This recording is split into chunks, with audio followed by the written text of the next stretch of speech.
Good evening, visitors. Welcome to the Australian War Memorial's Last Post ceremony. My name is Sandy Smith, and joining us today from the Royal Australian Navy is Seaman Jean Lindsay. We warmly welcome the family of Corporal Carl Gustav Adolph Klar, whose story will be told shortly. As always, we welcome the veterans who have served, those that are still serving, and the families that love and support them. The live stream of this ceremony is made possible by the Returned and Services League of Australia and the RSL and Services Clubs Association. We welcome members who are watching the broadcast of this ceremony across Australia. During this evening's ceremony, wreaths will be laid at the base of the Pool of Reflection by family and visitors to the memorial. If you're able, I now invite you to please stand and join in singing the national anthem.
For visitors who are able, please be seated.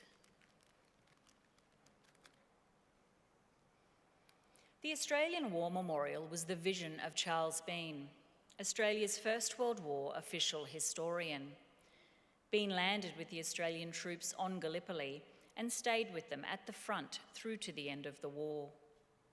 The idea of this national memorial and museum came to him at Pozières, France, in the depths of the bloody fighting of 1916.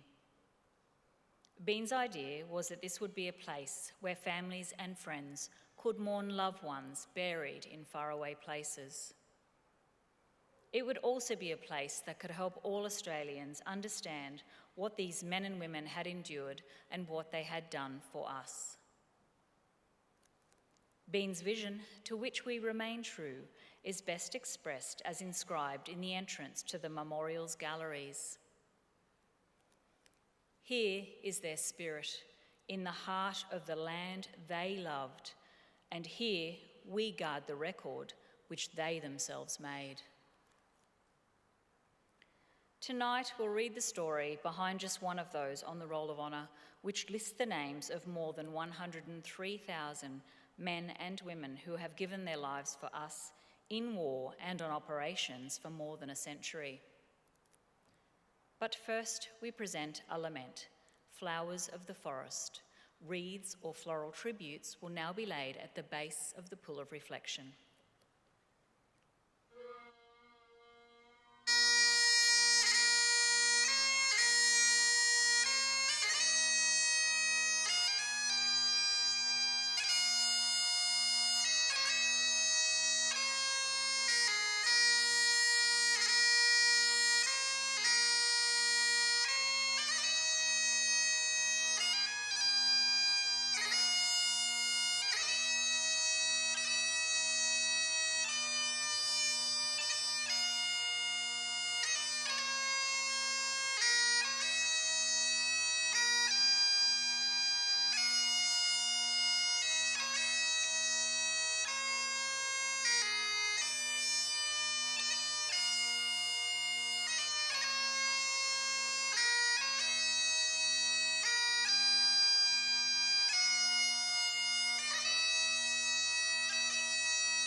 Today, we remember and pay tribute to Corporal Gustav Adolph Klar.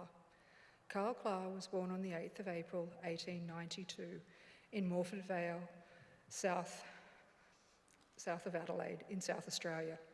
He was the fifth of 8 children born to Karl and Emma Klar. Both parents were of German heritage, and the family lived on a small farm at O'Halloran Hill. Known as Hardy to his family and friends, Klar attended the local Raynella Primary School and later worked as a motor driver. Karl Klar enlisted in the Australian Imperial Force on the 20th of August 1915 and soon began training with the reinforcements of the 9th Light Horse Brigade. With that unit, he embarked from Adelaide for service overseas on the 10th of February 1916 aboard the transport ship Wirilda. A month later, they disembarked at Heliopolis, Egypt. There, Klar continued his training and in early April transferred to the 54th Battery of the 14th Field Artillery Brigade, part of the 5th Australian Division's artillery. In June 1916, they sailed from Alexandria to the French port of Marseille for service on the Western Front. As an artilleryman, Klar worked as part of a team firing shells onto enemy positions. It was an important role in support of infantry attacks and in disrupting enemy movements, but it was also dangerous, as artillery positions often attracted return fire from enemy guns. Klar was promoted several times through his service, eventually reaching the rank of corporal. On the 4th of October 1917, his unit was participating in the fighting at Brodsindar, near Ypres in Belgium. During the battle, Klar's artillery battery came under intense enemy shelling that hit a nearby ammunition dump, setting it on fire. The fire threatened to cause an explosion that could harm many men nearby and destroy a large amount of their ammunition. Klar assisted pulling away the burning camouflage net and throwing damaged rounds clear of the dump. This dangerous work saved a considerable amount of ammunition, and he was awarded the Military Medal for his actions. Hardy Klar was one of several members of his extended family to serve for Australia in the First World War, including his younger brother, Alfred, known as Tim. Hardy and Tim, for a time, served in the same artillery unit until, in October 1917, Tim was wounded in a gas attack. Tim was evacuated to England and out of the front lines for the rest of the war. Hardy Klar, meanwhile, remained at the front. In March 1918, German forces launched a major attack on Allied lines in France and Belgium, attempting to win the war before American soldiers could be brought to the Western Front. When the attack began, Hardy Klar's 14th Artillery Brigade was serving on the Franco-Belgian border. They spent the 25th of March concentrating their fire on enemy lines' pillboxes, but were also subject to heavy enemy return artillery fire. In this period, Hardy Klar received severe wounds to his legs.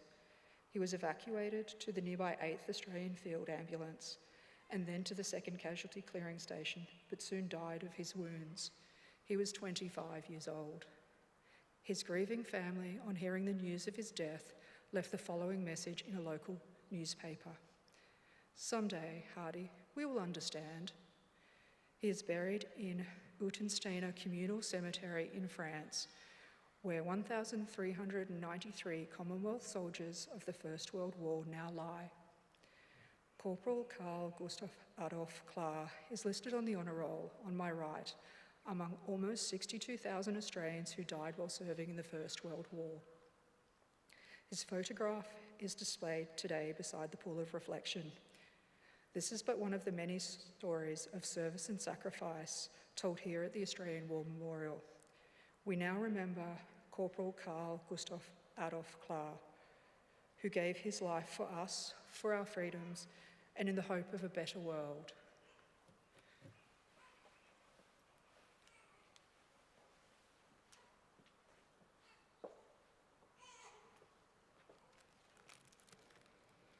Please stand for the reading of the Ode and the sounding of the last post.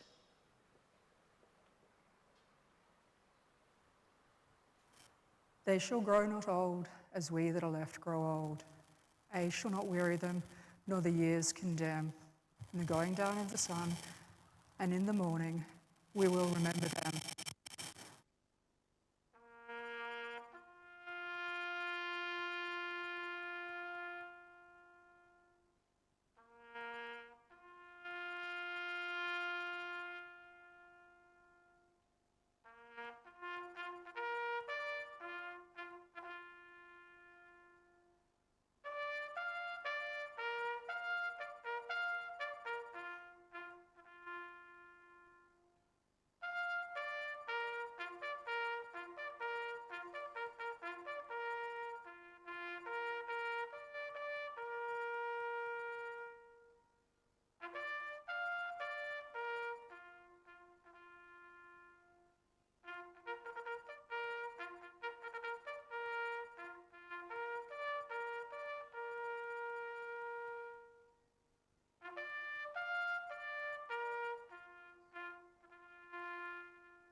Lest we forget.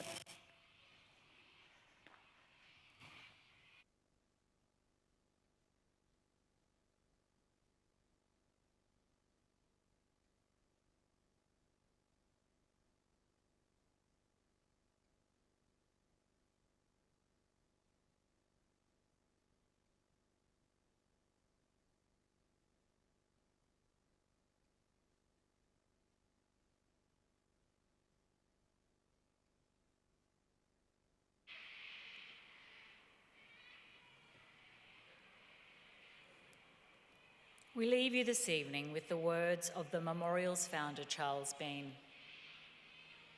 Many a man lying out there at Pozières or in the low scrub at Gallipoli with his poor, tired senses barely working through the fever of his brain has thought in his last moments, well, it's over. But in Australia, they will be proud of this. Ladies and gentlemen, girls and boys, that concludes the last post ceremony.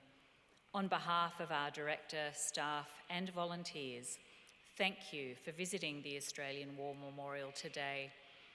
We wish you all a very pleasant evening.